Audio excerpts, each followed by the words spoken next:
yuko mahakamani, yuko bado gerezani tu kwa sababu ya tarehe 29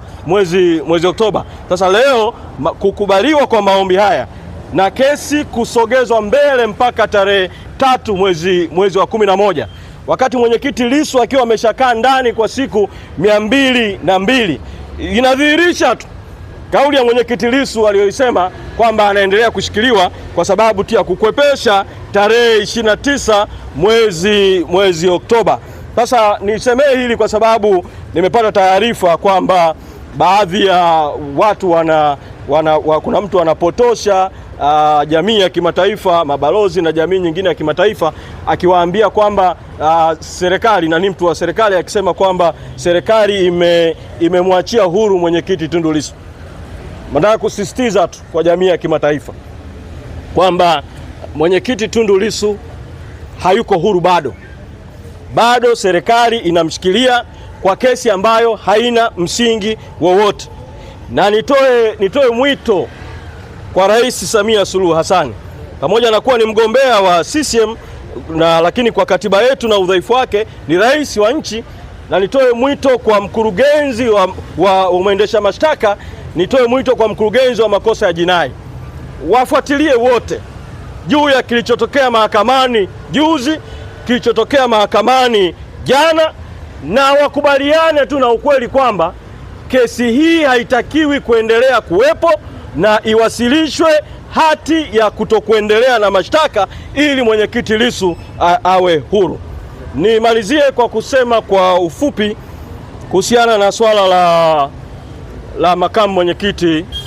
Mheshimiwa John Heche. Natambua kwamba taarifa zaidi zitaendelea kutolewa, na nitumie mahali hapa vile kulitaka jeshi la polisi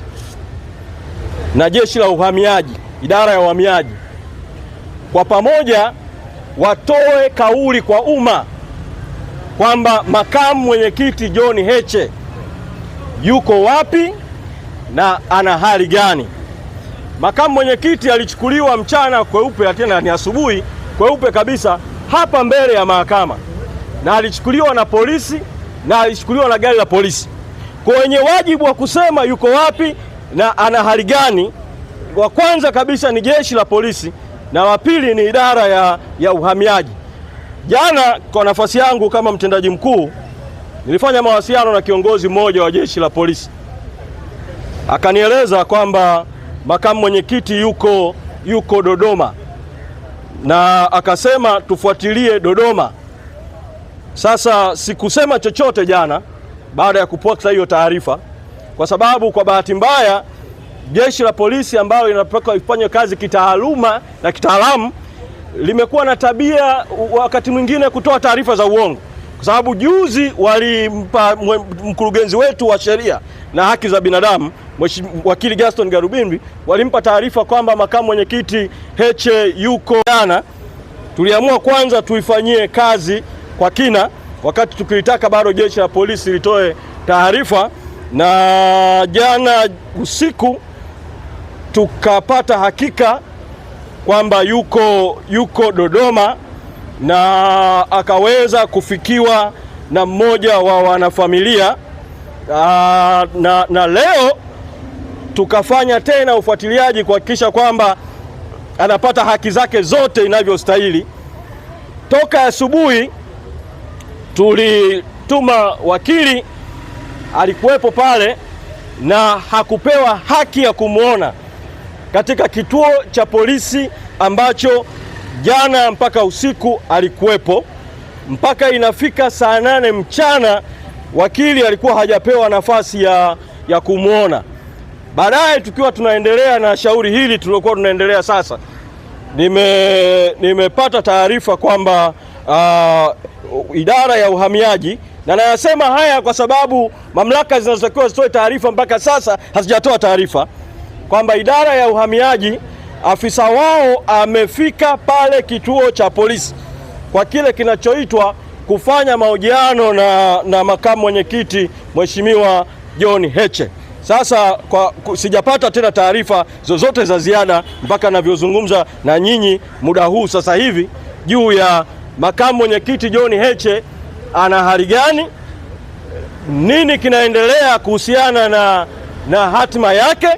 na kwa sababu hakuna taarifa zozote kwa umma mpaka sasa kutoka kwa jeshi la polisi wala idara ya uhamiaji, mwito wangu bado kwa jeshi la polisi na mwito wangu kwa idara ya uhamiaji ni kutoa taarifa kwa umma juu ya alipo makamu mwenyekiti John Heche na hali yake ilivyo, na wamwachie huru kwa sababu hakuna mashtaka yoyote ya msingi dhidi yake. Ninachokiona tu mimi ni jaribio la kutaka kutumia visingizio kuendelea kumshikilia kuelekea tarehe 29 Oktoba na baada ya tarehe 29 Oktoba. Sasa kwa sababu zimeshavuka saa 48, yuko ndani, amechukuliwa na polisi na hakuna hakika yuko kwenye hali gani na nini kinachoendelea. Tulikwishaelekeza mawakili wetu kuweza kuwasilisha maombi Mahakama Kuu habeas corpus dhidi ya jeshi la polisi na dhidi ya jeshi la uhamiaji, idara ya uhamiaji juu ya haki zake. Kwa hiyo wakati tukiendelea na taratibu nyingine, kama kutatokea chochote cha ziada tutatoa taarifa, lakini kwa sasa nitoe mwito kwa vyombo vya habari na nitoe mwito kwa taasisi za kitaifa na kimataifa kutafuta jeshi la polisi na kutafuta idara ya uhamiaji watoe kauli kuhusiana na hali na alipo John Heche ili zitoke taarifa rasmi kutoka kwao. Na kwa wanachadema wote na kwa wapenda haki kote nchini, endeleeni kupaza sauti na kutumia njia mbalimbali kuendelea kutaka Mheshimiwa John Heche apate uhuru wake. Kwa hiyo niwashukuru sana wanahabari na niwashukuru sana wanachadema na wapenda haki mliokuja kwenye kesi hii, na niwaombe, mimi nitaomba niondoke kwa ajili ya kuendelea kupiga simu kufuatilia kuhusiana na swala la mwenyekiti John Heche na masuala mengine, lakini kwa kuwa kuna shauri limetajwa linaendelea kwenye ukumbi namba 1 la Humphrey Polepole, na waomba mrejee kwa ajili ya kufuatilia shauri hilo, kwa sababu uvunjaji wa haki mahali pamoja ni uvunjaji wa haki mahali kote. Yoyote anayevunjiwa haki bila kujali ni wanachama gani, ndio kujali ni wa hali gani, ni jukumu la pamoja kusimama kudai haki, na msimamo wetu uendelee kuwa ule ule kwamba no reforms no election. No reforms.